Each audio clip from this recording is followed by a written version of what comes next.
Hi everyone, this is Priya Sharma on English Updates and thank you very much इतना ज़्यादा प्यार देने के लिए और ब्लेसिंग्स के लिए। और मैं खुद को बहुत लकी फ़ील करती हूँ क्योंकि मुझे आप सभी जैसे स्टूडेंट्स मिले और मैं चाहती हूँ जो हमारा कनेक्शन है ये आगे भी बना रहे। अगर मैं आपकी थोड़ी सी भी हेल्प करती हूँ और मेरी थोड़ी सी भी हेल्प करने से आपकी लाइफ चेंज होती है तो ये मेरे लिए बहुत बड़ी बात है। मैं चाहती हूँ हमारा ये कनेक्शन आगे भी बना रहे और मैं आपके लिए अलग अलग तरह की वीडियोज़ लाती रहूँ। मैंने आपके लिए last time the leader of man में जो रूप सिंह है उसके कैरेक्टर्स केस से रिलेटेड बनाई थी जो कि आपको असाइनमेंट में देनी थी। और आज मैं आपके लिए उससे रिलेटेड ही क्वेश्चन लेकर आई हूँ। पर जो हमारा जो आज का क्वेश्चन है जो आपने कमेंट्स में पूछा था, तो हमारा आज का क्वेश्चन है कि नरेटर क्या सोचता है रूप सिंह के बारे में। तो चलिए स्टार्ट करते हैं। देखिए आज जो हम करने वाले हैं हमारा क्वेश्चन है what does the narrator think about him. पहले क्वेश्चन को जान लेते हैं। क्वेश्चन क्या है? What does the narrator think about him. अब देखिए नरेटर उसको कहते हैं जो कहानी को बयान करता है। तो इसमें कहानी को बयान करने वाला का जो रोल है वो मेन रोल है। जैसे कि मैंने आपको बताया था पहले भी द लीडर ऑफ मैन के चैप्टर में कि जो नरेटर है उसका बिहेवियर अच्छा है, वो काफ़ी हेल्प करता है रूप सिंह की। तो अब इसमें आपको ये बताना है कि नरेटर क्या सोचता है रूप सिंह के बारे में। तो चलिए देखते हैं आंसर को। The narrator was not sure about the status of रूप सिंह एंसेस्टर्स। अब देखिए जो नरेटर था वो श्योर नहीं था रूप सिंह के स्टेटस को लेकर। एंसेस्टर्स यानी एंसेस्टर कहते हैं पूर्वज। यानी जो नरेटर था कहानी को बयान करने वाला उसको पता नहीं था रूप सिंह के पूर्वजों के बारे में। उसको पता नहीं था। पूर्वज कहते हैं यानी कि जो हमारे घर के बुज़ुर्ग लोग होते हैं, तो बुज़ुर्ग लोग के बारे में उसको पता ही नहीं था कि रूप सिंह कहाँ से आया है। और जैसे कहते हैं ना पीढ़ी दर पीढ़ी होती है, तो कौन सी पीढ़ी से रिलेटेड है रूप Singh. Keeping in view his physical personality, और अपने ध्यान में उसकी फ़िज़िकल पर्सनैलिटी और उसके नाइस बिहेवियर को रखते हुए द नरेटर एज्यूम्ड। अब देखिए यहाँ पे दे रखा है हमारा keeping in view his physical personality.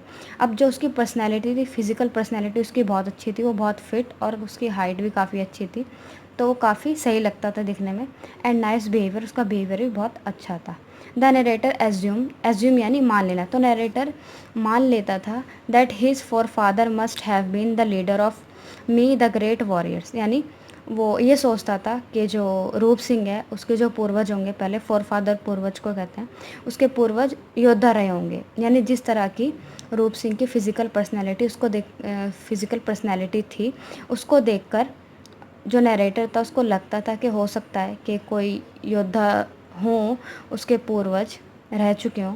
They must have waged wars against the British और the Mughals and fought glorious battles amidst the golden sand dunes of Mewar. और वो ये सोचता था शायद ऐसा हुआ होगा कि उन्होंने ब्रिटिश की कोई लड़ाई लड़ी होगी मुग़ल से और मेवाड़ में लड़ी हुई होगी और उसमें जीते होंगे, वो उन्हें जीत मिली होगी। The idea also came to his mind that he was needlessly romanticising him. और हमेशा उसके माइंड में the idea also came to his mind, उसके हमेशा माइंड में ये आइडिया आता रहता था कि जो रूप सिंह था वो काफ़ी बिना किसी भी चीज़ की परवाह किए हुए नीडलेसी, यानी नीडलेसी मतलब अनावश्यक रूप से दूसरों की मदद करना। ठीक है, रोमांटिसाइजिंग मतलब मदद करना। हिम प्रोबेबली हिज एंसेस्टर, यानी वो अपने ये सोचा करता था कि जो रूप सिंह है उसका बिहेवियर कितना अच्छा है, वो किसी भी चीज़ की परवाह किए बिना मदद कर देता है। Probably his ancestor were as poor as he was, और वो ये भी सोचता था कि जो उसके पूर्वज होंगे वो हो सकता है गरीब रहे हों, इसीलिए वो भी दिखता है ऐसा। एंड वर सिंपल फार्मर्स, और हो सकता है फिर सिंपल से किसान रहे हों।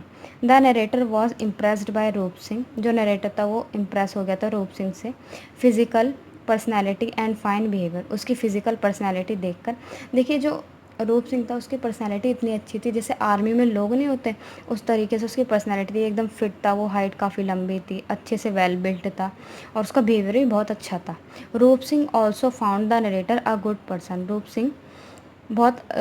रूप Singh also found the narrator a good person, Roop Singh को भी नरेटर अच्छा पर्सन लगता था। अब देखिए हमारा ये आधा आंसर है और आधा हम आगे देखते हैं नेक्स्ट पेज से। So they came close to each other, और वो काफ़ी एक दूसरे के क्लोज आ गए थे। Their friendship grew more and more और उनकी जो फ्रेंडशिप थी वो काफ़ी बढ़ती जा रही थी। पर मैं आपको ये बता देती हूँ कि जो नरेटर था वो सिक्योरिटी गार्ड की तरह रूप सिंह जहाँ काम करता था वहीं पे उसी अपार्टमेंट में नरेटर रहता था। Roop Singh came so close to the narrator, Roop Singh बहुत क्लोज आ गया था नरेटर के, that he stop saluting.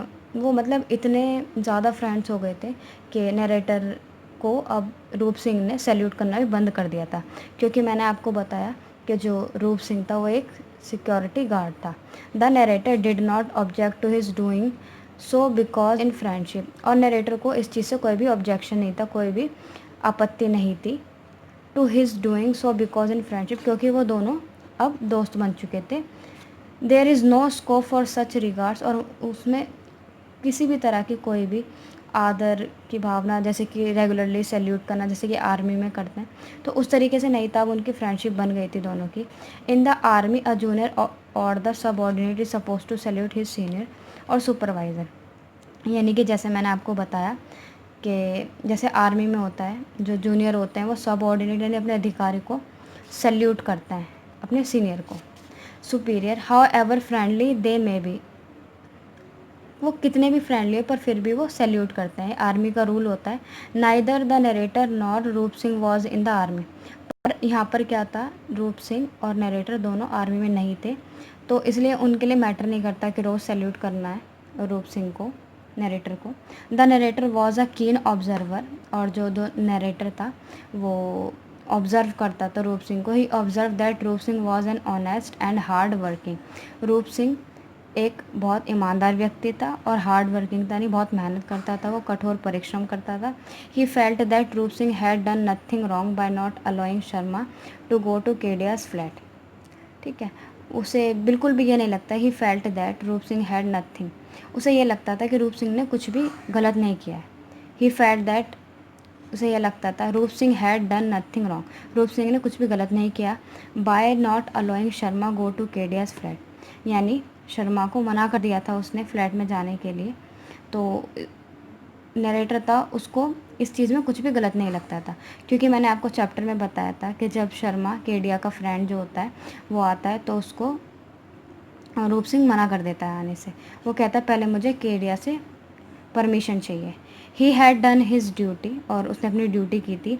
He had done what he had been told to do, और उसने वही किया था जो उसको करने के लिए कहा गया था, क्योंकि इनकी सोसाइटी में उनसे बोला जाता था सिक्योरिटी गार्ड से कि कोई भी आए तो बिना परमिशन के लिए उन्हें अलाउ नहीं करना। He had followed the rule set by authorities, और जो रूप सिंह था उसने रूल्स को फॉलो किया था अथॉरिटीज़ के। Rules are the same for all, और जो रूल्स होते हैं वो सभी के लिए सेम होते हैं। तो देखिए मैंने आपको इस वाले क्वेश्चन में बताया कि नरेटर क्या सोचता था रूप सिंह के बारे में। तो नरेटर सिंपल सोचता था, वो तो पहली चीज़ तो ये सोचता था कि जो रूप सिंह है शायद हो सकता है उसके जो पूर्वज हों वो योद्धा रहे हों, युद्ध लड़ते हों, जिस तरीके से वो दिखता था उसकी पर्सनैलिटी थी, और युद्ध जीते हों मुग़ल से, और या फिर मेवाड़ में कोई लड़ाई लड़ी हो उन्होंने, और वो इस तरीके की पर्सनैलिटी सोचता था। क्योंकि जो रूप सिंह था वो काफ़ी हाई कास्ट से बिलोंग करता था, राजपूत से, और फिर उनके उसके बाद उनकी फ्रेंडशिप भी काफ़ी आगे बढ़ी और वो फ्रेंड्स भी बन गए थे। तो ये था इस क्वेश्चन में। And thanks for watching our channel English updates by Priya Sharma, और हमारे चैनल को सब्सक्राइब कर लें, लाइक का बटन ज़रूर दबा दें, क्योंकि आपको पता ही है कितनी ज़्यादा इम्पॉर्टेंट है लाइक करना, क्योंकि लाइक से मोटिवेशन मिलता है। और कमेंट में कोई भी आप क्वेश्चन पूछ सकते हैं, जो भी आपको क्वेश्चन चाहिए, और शेयर कर देना अपने फ्रेंड्स के साथ ताकि वो भी अपना असाइनमेंट कंप्लीट कर लें। और अगर आपको कोई भी क्वेरी हो तो आप कमेंट्स में पूछ सकते हैं। Thank you once again for watching our channel English updates by Priya Sharma, and thank you once again इतना ज़्यादा प्यार देने के लिए। Thank you very much. Bye bye. Thank you.